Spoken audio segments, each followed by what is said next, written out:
Every chapter of this book mentions the money-making secret that has made fortunes for more than 500 exceedingly wealthy people, whom I have carefully analyzed over a period of years. The secret was brought to my attention by Andrew Carnegie more than a quarter of a century ago. The canny, lovable old Scotsman carelessly tossed it into my mind when I was but a boy. Then he sat back in his chair with a merry twinkle in his eyes, and watched carefully to see if I had brains enough to understand the full significance of what he had said to me. When he saw that I had grasped the idea, he asked if I would be willing to spend 20 years or more preparing myself to take it to the world, to men and women who, without the secret, might go through life as failures. I said I would, and with Mr. Carnegie's cooperation, I have kept my promise. This book contains that secret.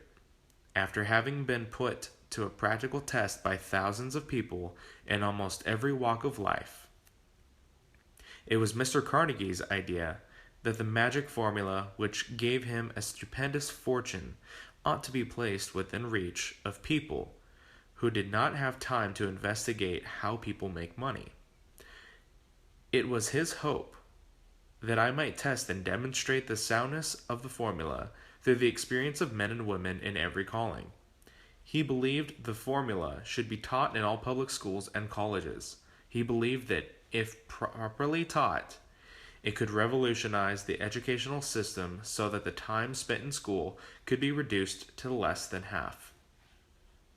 His experience with Charles M. Schwab and other young men of Mr. Schwab's type convinced Mr. Carnegie that much of that which is taught in the schools is of no value in the business of earning a living accumulating riches. He had arrived at this decision because he had taken into his business one young man after another, many of them with very little schooling, and by coaching them in the use of this formula, developed in them rare leadership.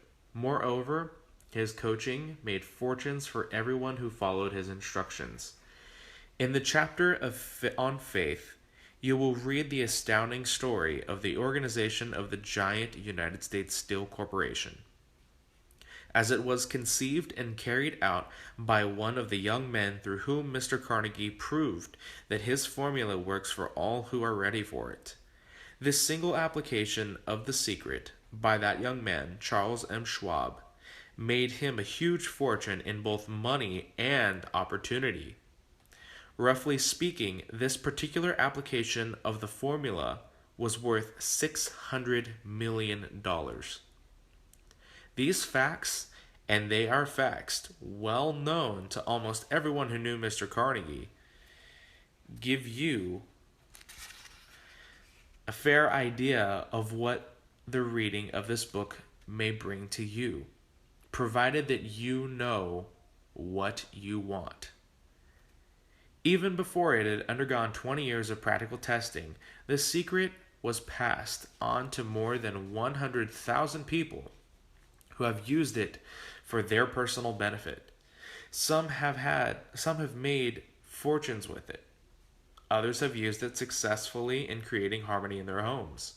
A clergyman used it so effectively that it brought him an income of upwards of $75,000 a year. Arthur Nash, a Cincinnati tailor, used his near-bankrupt business as a guinea pig on which to test the formula. The business came to life and made a fortune for its owners. It is still thriving, although Mr. Nash is gone. The experiment was so unique that newspapers and magazines gave it more than $1 million worth of positive publicity. The secret was passed on to Stuart Austin Wire of Dallas, Texas. He was ready for it, so ready that he gave up his profession and studied law. Did he succeed? That story is told too. I gave the secret to Jennings Randolph the day he graduated from college, and he used it so successfully that he served 14 years in the U.S. House of Representatives and 26 in the Senate, where he authored the constitutional amendment that gave 18-year-olds the right to vote. While serving as advertising manager of the LaSalle Extension University, when it was little more than a name, I had the privilege of seeing J.G. Chaplin, president of the university, use the formula so effectively that he has since made the LaSalle one of the greatest extension schools of the country. The secret to which I refer is mentioned no fewer than 100 times throughout this book. It has been directly named, for it seems to work more successfully when it is merely uncovered and left in sight, where those who are ready and searching for it may pick it up. This is why Mr. Carnegie tossed it to me so quietly, without giving me its specific name. If you are ready to put it to use, you will recognize the secret at least once in every chapter. I wish I might feel privileged to tell you how. You will know if you are ready.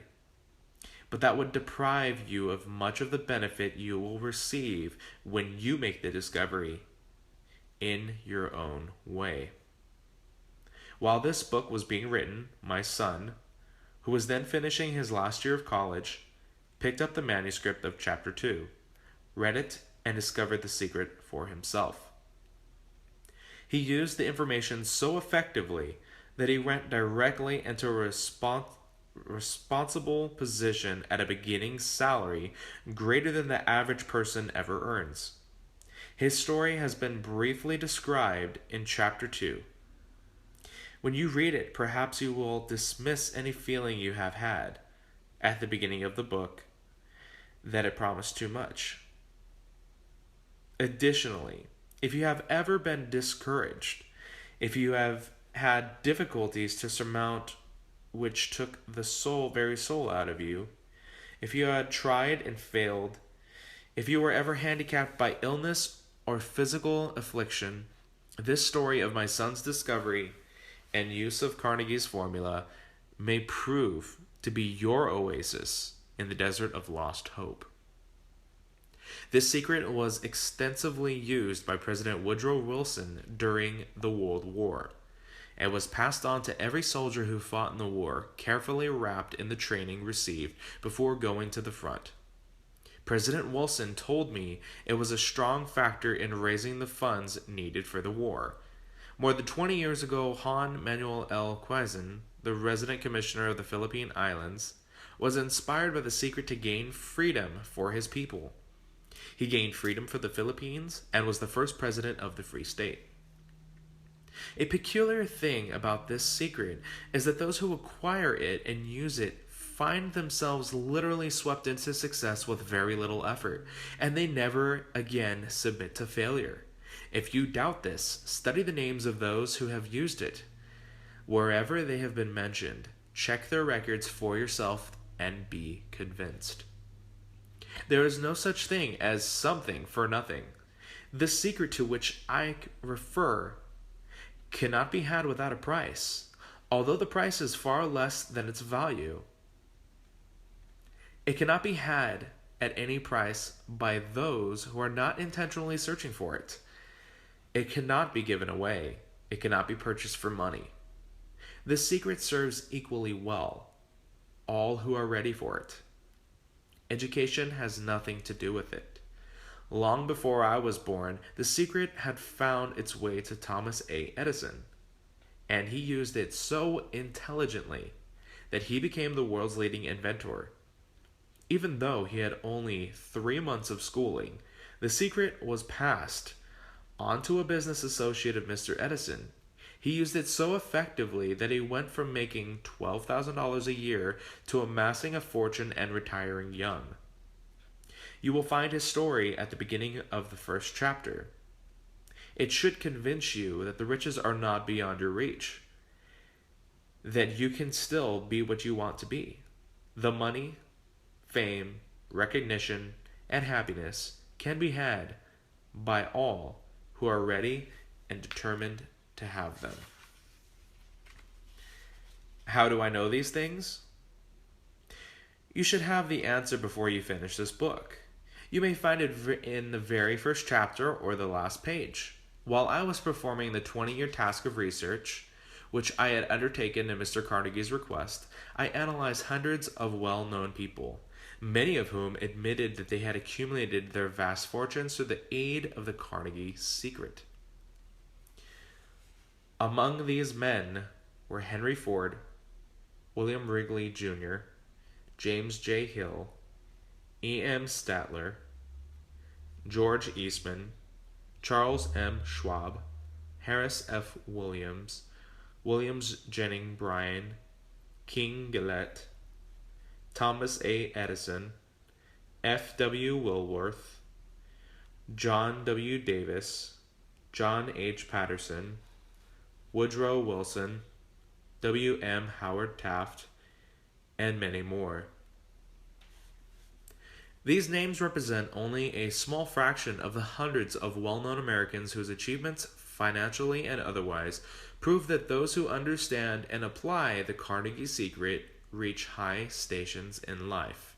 I have never known anyone who was inspired to use the secret who did not achieve noteworthy success, and I have never known anyone to distinguish themselves or to accumulate riches of any consequence without possession of the secret. From these two facts, I draw the conclusion that the secret is more important as a part of the knowledge essential for self-determination than any other level of education. What is education, anyway? This has been answered in full detail.